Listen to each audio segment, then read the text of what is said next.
Yo, what is up everybody? Have you ever wondered what it takes to break a world record in the realm of fitness? Especially, this is my world record, most pull-ups in 60 seconds back in 2015. It's like, I feel like it's like I threw like the winning touchdown in high school and I still talk about it. So it's time to break some more world records, and today marks the training day numero uno for me because I had a little bit of an injury that I've had to stay off of in my shoulder. And so now I'm able to train and I'm able to do pull-ups again because for a while there I wasn't able to. So what I wanna do is I wanna take you through training day number 1, where I do an interesting workout to set a baseline, and I'm gonna show you what that is. So let's get into it.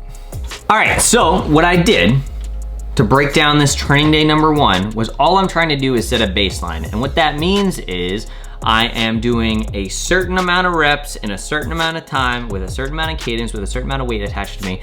And you can set this up however, but what you want is you want the control group to be set up so that way you can start experimenting in different realms, like changing the time, changing the amount of reps, changing the weight. And so here's what I did in the first training day for the world record. I'm training for the most in 24 hours, the most in a minute. I'm training for a bunch of these world records that I'm gonna be attempting later this year. And I just wanted to show you all how I'm training for it. So today, what I did was I put on a Hypervest Pro weight vest, which weighs about 10 pounds. And I'll do a little gear check real quick. Yeah, the Hypervest Pro weight vest is actually really cool. It's like an elastic weight vest that you basically put on and it feels like you're wearing a heavy shirt because it stretches and it moves with your body. I got the medium size and I consider myself a medium sized person, but it's really cool. They have these little tiny metal things that slip into them, all these little pockets, and it really just conforms to your body. So it's a really nice weight vest. It's super pricey though. It's like $200, which for a weight vest, yeah, that's really expensive because usually weight vests are around like $30 to $50. But again, this is something that I'm gonna be using a lot for training, and yeah, I just thought it was a good investment. So that's the Hypervest Pro. Anyway, back to the workout. So yeah, the workout was 11 beats per minute. So 11, I set up a metronome to beep 11 times per minute. So I would know that's every time it beeps, that's a rep that I'm doing. And then the pull-up I'm doing with 10 pounds on my body, obviously with the weight vest on.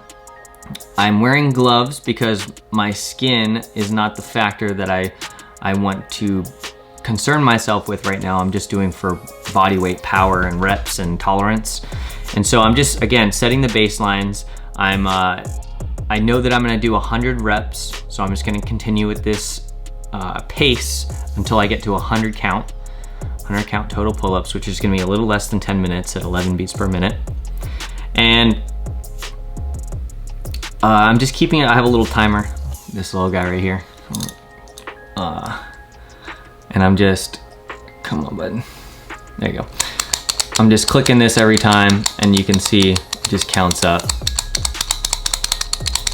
And so every time I get off the bar, you can see I'm reaching down, I'm clicking this, and that's what's keeping my count. It's better than having to like write a tally mark down or think about what rep I'm on. I just clear my mind. I just focus on form, going through the rep, seeing how my body feels the entire time. And then I do have water next to me. I actually didn't drink it the entire time that I was doing the exercise because less than 10 minutes is kind of a short amount of time, and it wasn't that intense.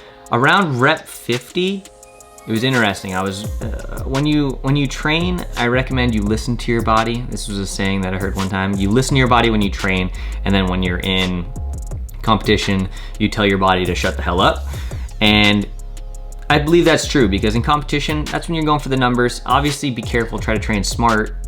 You don't want to injure yourself, but I mean, you can, you know, gamble a little bit when you're in competition. But when you're training, just make sure you're listening to how you feel. And so the reason I bring up rep 50 is because that was like the top of my pyramid for this. It was like my body was like, oh man, how long are we gonna do this for? And then once it stopped trying to stress out, I feel like it relaxed, especially even around like rep 80 and 90. That's where I started relaxing more. I started getting in the flow of things, and I really started to conserve a lot more energy, and I felt like I could do way more even with the 10-pound weight addition to my body. So that's how I set my baseline. That's how training day 1 went. And I'm gonna do a lot more grip strength exercises, break down forearm isolation, core stability, cutting weight, because obviously I'm adding weight now, but in the long run I want to train with a little more weight on my body than it is, or how heavy I am right now.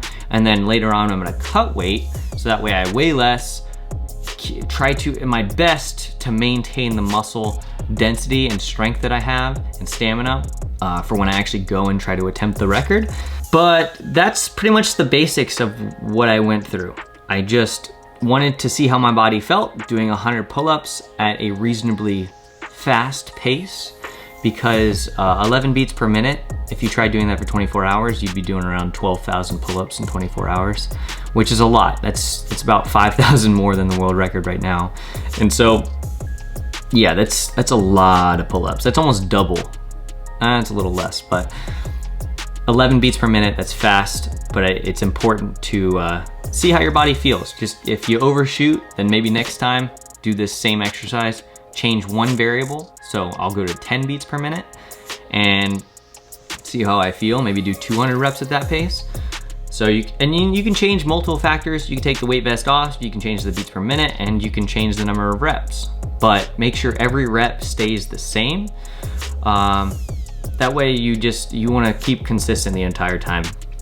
And one other important thing is, if you all are trying to do this, or if you wanted to try to do it as well, it's a really good thing to do even if you're a beginner, because even though I'm very good at pull-ups, this training day number 1 sucks. It sucks so bad. My body, like I said, at rep 50, I was like, I don't even know if I'm gonna make it to 100 because I'm not in competition shape. I'm nowhere near where I need to be. But it's important to remember that no matter what level of athlete you are, training day 1, when you get back into it, is always gonna suck. Okay, it might feel good. And usually what happens is you'll be going on like a nice plane like this, and you'll actually take a dive. You'll go down, like training day 1 will take you down, you'll be like, okay, man, this is gonna really suck. And it's once you can ride out that wave that's going down, when you start to steadily go back up is when that's where champions are born. That's when goals are achieved, because that's the wave where you're climbing back up, you stay consistent with it, you're changing one variable at a time, and your progress just begins to grow from there. So yeah, with that being said, that's really, that's all I had to say for training day 1. But if you guys like this video, please like and comment and let me know if you guys wanna see anything else that's world record specific. But other than that, yeah, please like, subscribe, follow, do all that cool stuff. And there's gonna be more to come. I'm gonna break these world records this year. So other than that, let's go.